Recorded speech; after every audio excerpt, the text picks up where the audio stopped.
Section 1. You will hear a conversation between a man and a receptionist on the subject of joining a surgery.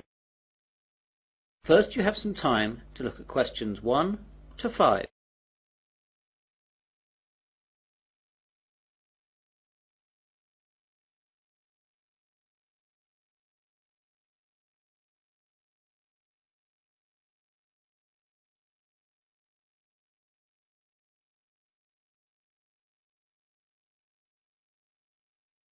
You will see that there is an example. This time only, the conversation relating to this will be played first. Hello, I've just moved to Melbourne for a new job and I've been advised to register with a new doctor for my family and myself. I think that this surgery is the nearest one to where I live. What's the name of the road that you live in, sir? Dawson Road. So, Dawson Road is the correct answer. Now we begin. You should answer the questions as you listen, as the recording is not played twice. Listen carefully to the conversation and answer questions 1 to 5. Hello, I've just moved to Melbourne for a new job and I've been advised to register with a new doctor for my family and myself. I think that this surgery is the nearest one to where I live. What's the name of the road that you live in, sir? Dawson Road. Yes, that's in our area. Would you like to register with us now? Yes, please. Right, I'll just have to take some details. First of all, could you give me your name? It's Mike Jacobs. Jacobs. And your family? My wife's name is Janet and I have one little boy whose name is Rod. Ron? No, Rod. R-O-D. Good, that's fine. And what is your address here in Melbourne? 52 Dawson Road, Highfield, Melbourne. Highfield, Highfield. Good. And I'll need to know your health card number. It's NH871812C. What about my family? Oh, only yours for now. Do you know the name of your old doctor? It was Dr. Graham Mackenzie in Perth. Now, we've got 4 doctors here. There's Dr. Susan Larkins, Dr. Kevin White, Dr. James Nicholson and Dr. Linda Williams. Which one would you like to register with? Oh, I didn't think of that. Well, I think I would like a man as my doctor. I'll go for the last one. Was that one a man? No, that was Dr. Linda. How about Dr. Kevin? Yes, that will be fine. Right, Dr. White it is. Will that be the same for your family? Oh yes, my wife might not want a man as her doctor. Well, we'll leave it as it is for now, and my wife can change if she wants to. Before the conversation continues, you have some time to look at questions 6 to 10.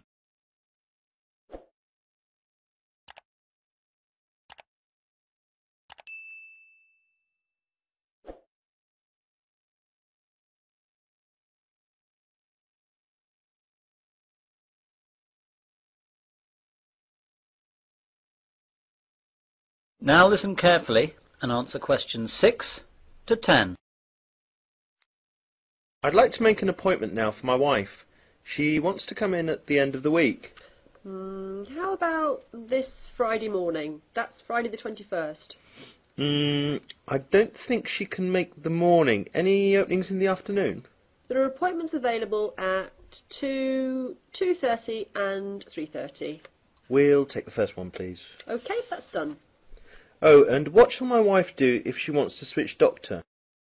She can just give us a call here. Do you want to take the number down? Yes, please. It's 72539829. Can you give me your name, please? My name's Angela, but there are 2 other girls who might be on duty as well. Their names are Elizabeth and Rachel, but it doesn't matter who's on duty. Anyone can take care of it. Now, what do we do if we need to call out a doctor during the night? We've got a rotation system with the doctors in the area. There's a mobile number you can call and that'll get through to the doctor who's on duty. What's that number? It's 0506 759 3856. Got that. I didn't ask about any charges.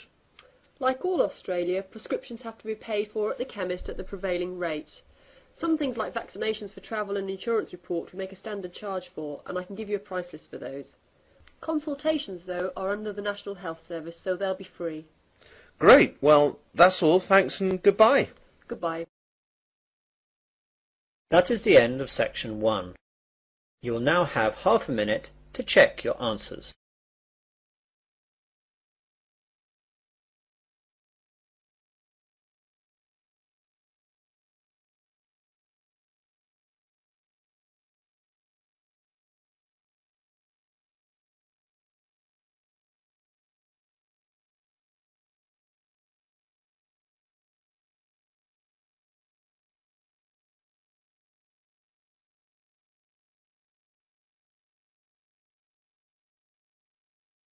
Now turn to section 2.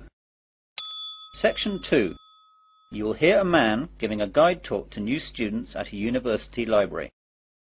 First you have some time to look at questions 11 to 16.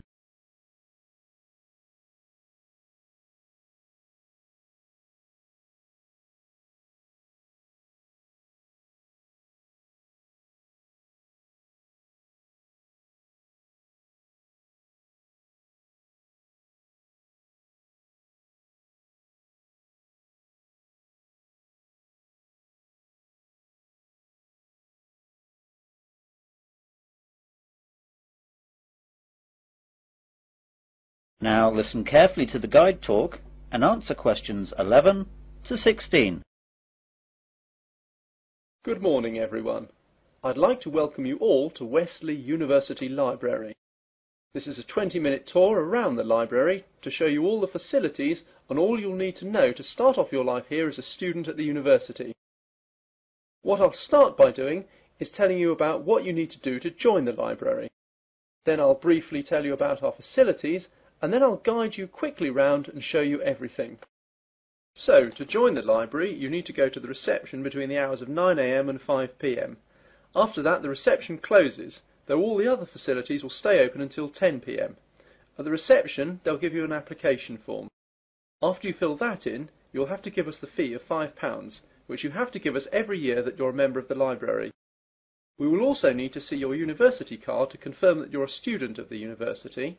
And finally, we'll need 2 passport photos, one for our records and the other for your library card. You will need to do all this as soon as possible so you'll be able to use the facilities at once. I'm sure your workload will begin to build up soon. Now, let me tell you a bit about the facilities. The library opens daily from 8 AM to 10 PM, though, as I told you earlier, the reception operates only between the hours of 9 AM and 5 PM. Although this is extended to 6:30 PM on Fridays to give students more time to organise their book requirements for the weekend. The reception is closed on Sundays. Undergraduate students are permitted to take out 4 books at any one time, and each book may be borrowed for a period of 2 weeks. Postgraduates may borrow 6 books at a time. Borrowing time can be extended by a period of 1 week per book if the student comes into the library in person with the book in question, so it can be re-stamped. We do not renew book borrowing over the phone. If you are late in returning any book, then you will be charged a fine of £2 for every week that you are late. You won't be able to take out any other books until this fine is paid. This is not a method of earning money for the library, but merely what we have to do to ensure that all students have access to all the books that they will need. You now have some time to look at questions 17 to 20.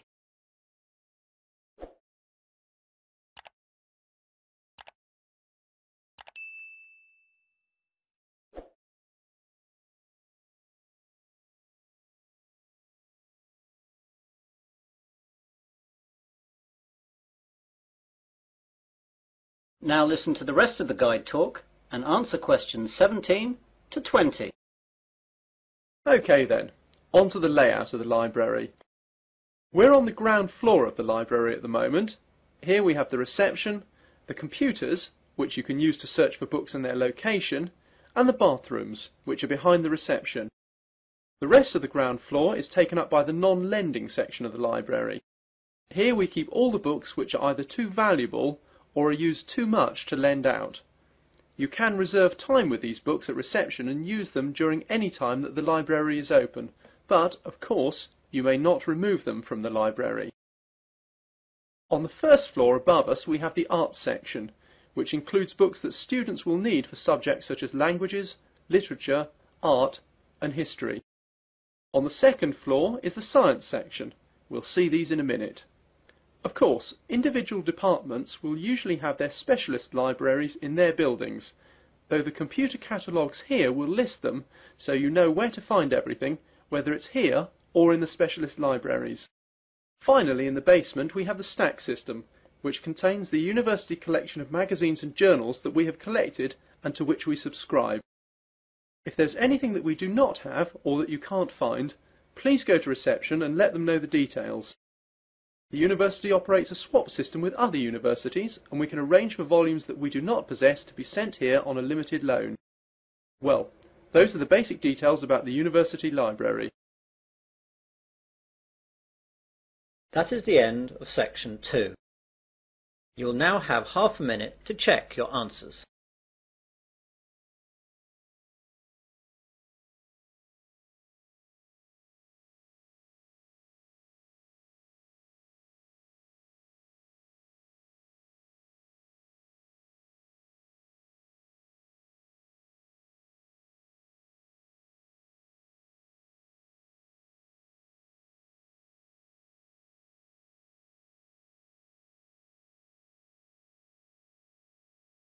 Now turn to section 3. Section 3. You will hear a tutor and 3 students discussing their work. First you have some time to look at questions 21 to 27.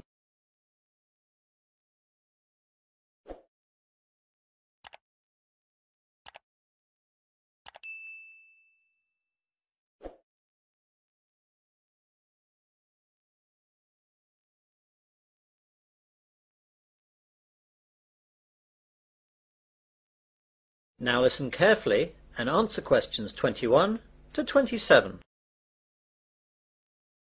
Good morning everyone. Well, in today's tutorial we're going to discuss the essays that you have to submit by the end of next week. Some of you will have already started them, which is good, and if you haven't, well that's okay, but you'll have to get a move on. So, let's begin with you, Simon. What's happening with you? Well, I've made a start on it. I researched the background quite extensively last weekend, and I should get to the writing stage tomorrow with a bit of luck, and I'll get finished at the weekend. What are you writing about? I decided to look at the car manufacturing company Jaguar, examine the problems they had with reliability in the 1970s and 80s, how they dealt with it, and how it affected their marketing and sales strategy. That sounds pretty interesting. Any problems with that? At the start I had problems getting information from that far back, but after rooting around in the library I found some magazines which gave me information and also gave me references to find other stuff. It seems now the only problem is keeping to the 4,000 word limit. It just seems that I have so much to write about. It seems I'll need 5,000 or even 6,000 words to be able to cope. Yes, your essay title seems to me to be very wide-ranging. Would you think about cutting out part of it? How about looking at their sales and marketing strategy, but only mentioning the problems in the 70s and 80s and not going too far into it? That's a good idea. That will make it much easier to handle. By the way, how do you want us to hand in our work? Do you want us to drop in a hard copy to your office? You could do that, but I'd prefer it if you just emailed it to me as an attachment.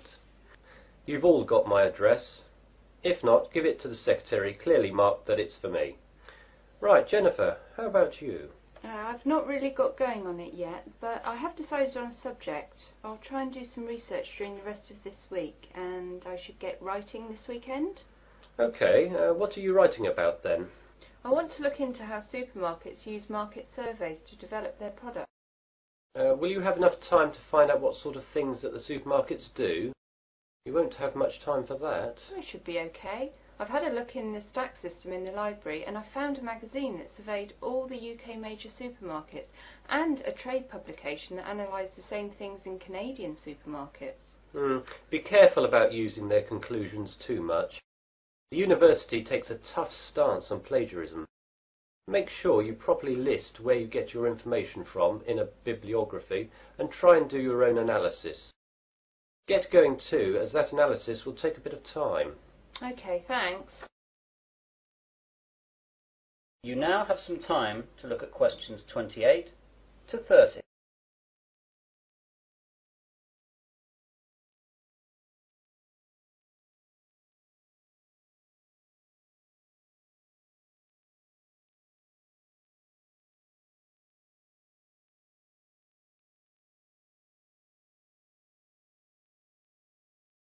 Now listen to the rest of the discussion and answer questions 28 to 30. And Melanie, how is your work going? I'm a bit behind, I'm afraid. I was sick all last week and the weekend with flu. I've got a subject, I think, but I've not done any work on it yet. Is there any chance I can get an extension to the submittal date? The policy of the department is not to give any extensions unless there are extenuating circumstances. Do you have a doctor's certificate or anything? I went to the doctor's, but I didn't get a note as I didn't realise I would need it. The doctor will have a record of me, though, as I got a prescription. I'll go back and get one. Yes, do. If you get one, then there shouldn't be a problem getting an extension. Without it, though, you'll be in trouble. What subject are you considering, anyway? I thought I'd do an overview of the UK mortgage interest rates and their effect on housing sales trends over the last 10 years. I thought it might be of interest because of the huge increases of house prices over the last decade. Certainly an interesting subject, and it should be no great problem getting information, as this has been fairly well documented. It's a lot of work again, though, and you'll really need to get cracking on it, even with the extension, if you get one. Well, I've not got much on for the rest of the week, and I've set aside the weekend to really get to grips with it. Good. Now, is there anything else? That is the end of section 3. You will now have half a minute to check your answers.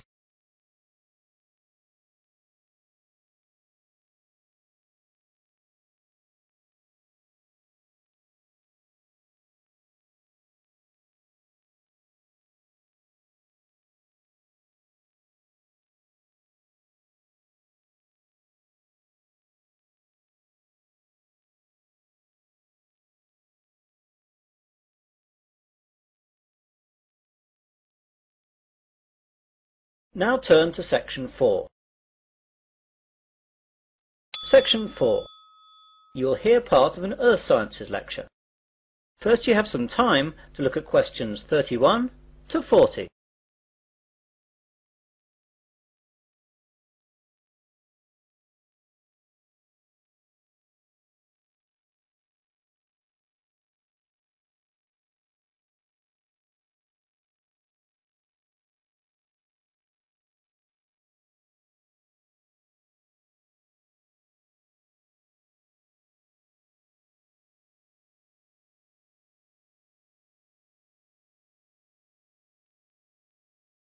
Now listen carefully and answer questions 31 to 40.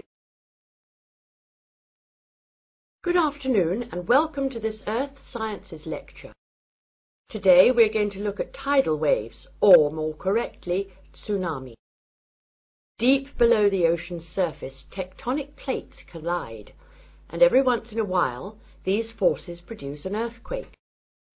The energy of such submarine earthquakes can produce tidal waves which radiate out in all directions from the epicenter of the quake, moving at speeds of up to 500 miles per hour.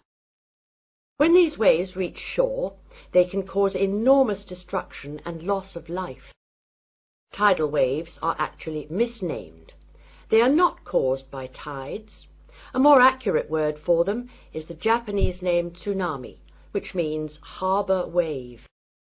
They are also sometimes called seismic sea waves, since they can be caused by seismic disturbances such as submarine quakes. However, that name is not really accurate either, since tsunami can also be caused by landslides, volcanic eruptions, nuclear explosions, and even impacts of objects from outer space, such as meteorites, asteroids, and comets. Earthquakes, though, are the largest cause of tsunami. Tectonic plates cover the world's surface, and their movement can be detected anywhere in the world. Some areas of the world are more prone to greater movement, and it is in these places that the largest waves can occur. Large vertical movements of the Earth's crust occur at plate boundaries, which are known as faults. The Pacific Ocean's denser oceanic plates are often known to slip under continental plates in a process known as subduction. And subduction earthquakes are the most effective in generating tsunamis. A tsunami can be generated by any disturbance that displaces a large water mass from its equilibrium position. In the case of earthquake-generated tsunamis, the water column is disturbed by the uplift or subsidence of the sea floor. Submarine landslides, which often accompany large earthquakes, as well as collapses of volcanic edifices, can also disturb the overlying water column as sediment and rocks slump down and are redistributed across the sea floor. Violent submarine volcanic eruptions can create an impulsive force that uplifts the water column and generates a tsunami. Conversely, supermarine landslides and cosmic body impacts disturb the water from above as momentum from falling debris is transferred to the water into which the debris falls. Generally speaking, tsunamis generated from these mechanisms, unlike the devastating Pacific-wide tsunamis caused by earthquakes, dissipate quickly and rarely affect coastlines distant from the source area. Tsunamis are very hard to detect since they cannot be seen when they are in the deep ocean. The distance between two wave crests can be 500 kilometers, and because of this, the wave height is only a few feet. Because the rate at which a wave loses its energy is inversely related to its wavelength. Tsunamis not only propagate at high speeds, they can also travel great transoceanic distances with limited energy losses. As the tsunami reaches shallow water, however, its speed decreases, but the energy it contains remains about the same. Instead of travelling fast, the wave rises high. The National Oceanic and Atmospheric Administration has set up a seismic detection system to monitor earthquakes and predict the possible arrival of tidal waves for Pacific countries. Buoys at sea can also detect water pressure changes that can indicate tsunamis moving through the ocean. But when tsunamis originate near the shore, there is often little chance to warn people. Let's look at some examples of tsunami and their causes and effects. Some can be relatively harmless. In 1992, an offshore landslide caused a tidal wave of only about 3 feet high that struck at low tide. So Humboldt County, where it hit, got off easy with no casualties. On January 13th in 1992, a Pacific Ocean earthquake off the coast of San Salvador, registering 7.6 on the Richter scale, did not cause any ocean disturbance at all. However, a recent tidal wave which struck Papua New Guinea on July 17, 1998, was 23 feet high and killed at least 1,200 people. This wave was caused by a magnitude 7.1 submarine earthquake. On July 17, 1998, a Papua New Guinea tsunami killed roughly 3,000 people. A huge underwater volcanic eruption 15 miles offshore was followed within 10 minutes by a wave some 40 feet tall. The villages of Arop and Warapu were destroyed. One of the worst tsunami disasters engulfed whole villages along Sanriku, Japan, in 1896. An underwater earthquake induced a wave of 35 feet, drowning some 26,000 people. Finally, about 8,000 years ago, a massive undersea landslide off the coast of Norway sent a 30-foot wall of water barreling into the uninhabited north coast of Europe. If this were to recur today, as scientists say it could, almost anywhere in the world it would cost billions, if not tens of billions of dollars, to repair the damage to coastal cities and kill tens of thousands of people. That is the end of section 4. You will now have half a minute to check your answers.